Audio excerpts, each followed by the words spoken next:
Bereshit bara Elohim et Hashamayim ve'et haaretz.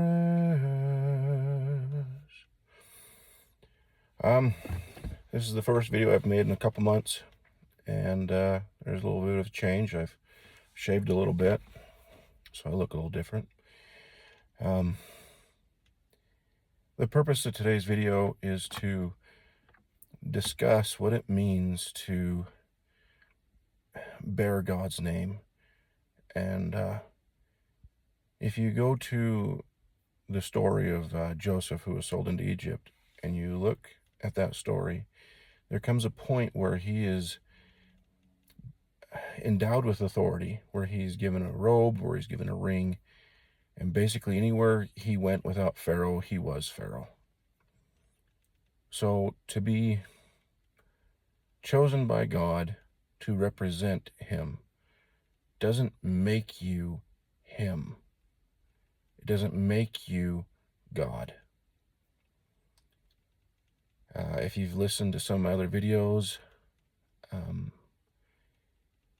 my position is that the Elohim are a creation of God, and that they are Elohim because they are also creators. And so it shouldn't diminish God that there are others who create. It should amplify how you perceive God. God is so great that even the creations of his creations add to his glory.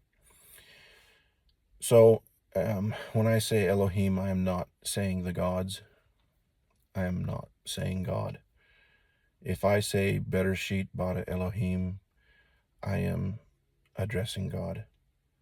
He is the beginning of the creation of Elohim. He is the beginning of the creation of creation. He is the beginning of beginnings. We can call him Father because he's the first Father, even though you might have other fathers. There might be Elohim who created you, but that doesn't mean they are your God. And if you look throughout the Old Testament, there is discussion of the B'nai Elohim, or the sons of, what it says is the sons of God, but B'nai Elohim is just the sons of the creators.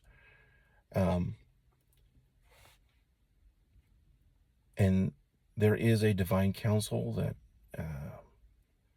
was established over this world.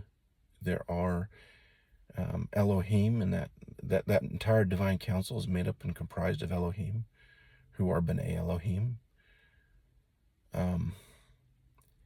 Being created by an Elohim does not mean you're an Elohim.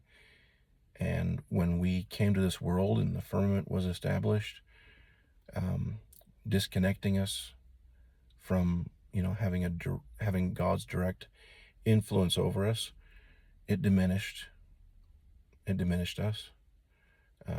Our glory is lessened by being within the firmament. So there are those who are born in this world, who live, who can do incredible things. And there are those who have received certain spiritual gifts, who will receive more spiritual gifts.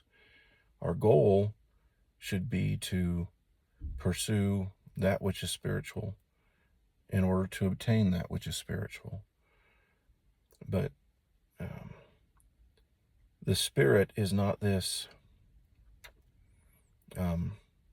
immaterial substance.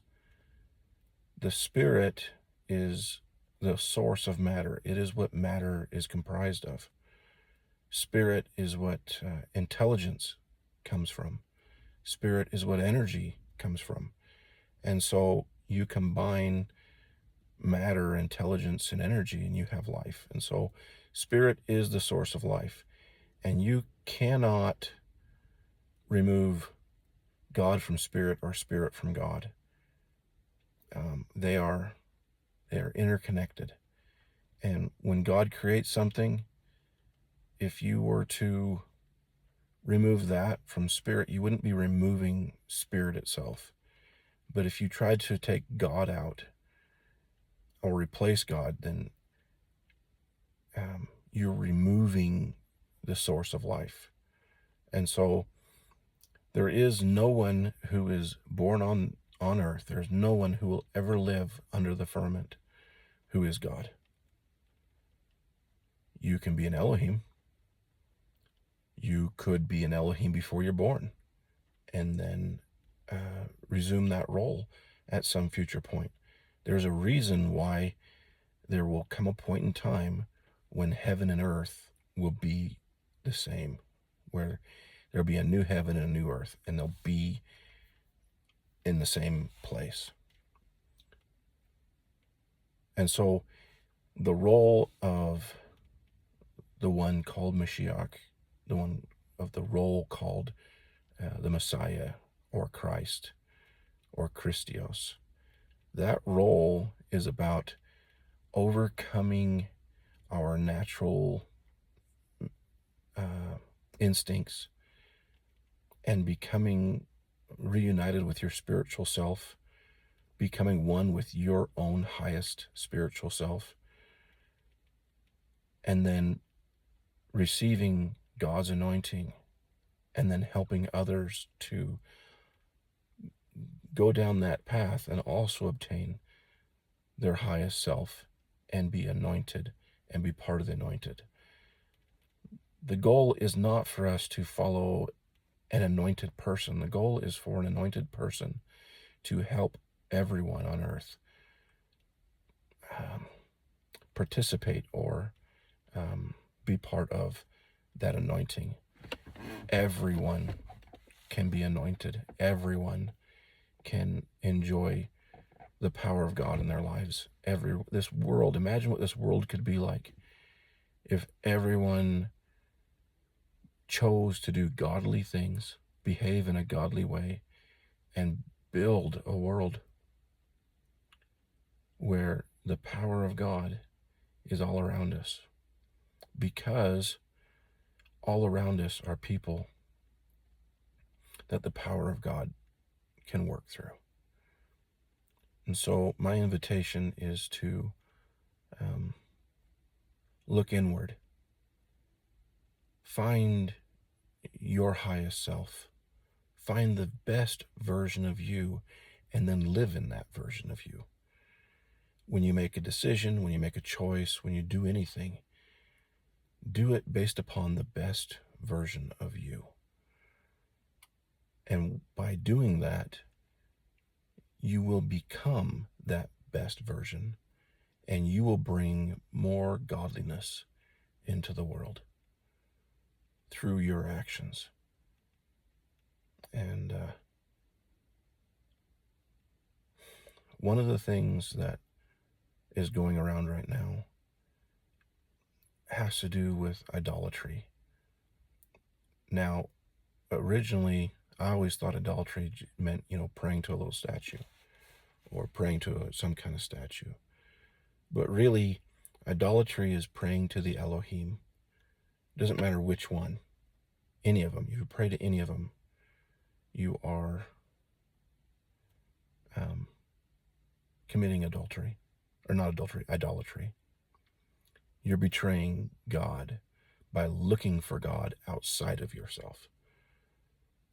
Only by reconnecting to your highest spiritual self can you reconnect with God. You have to find God inside you. It's not about finding the right church. It's not about finding the right statue. It's not about finding the right God. It's about finding God inside of you, and then allowing that part of you that is godly into this world through your actions, through your choices, through the things that you say and do.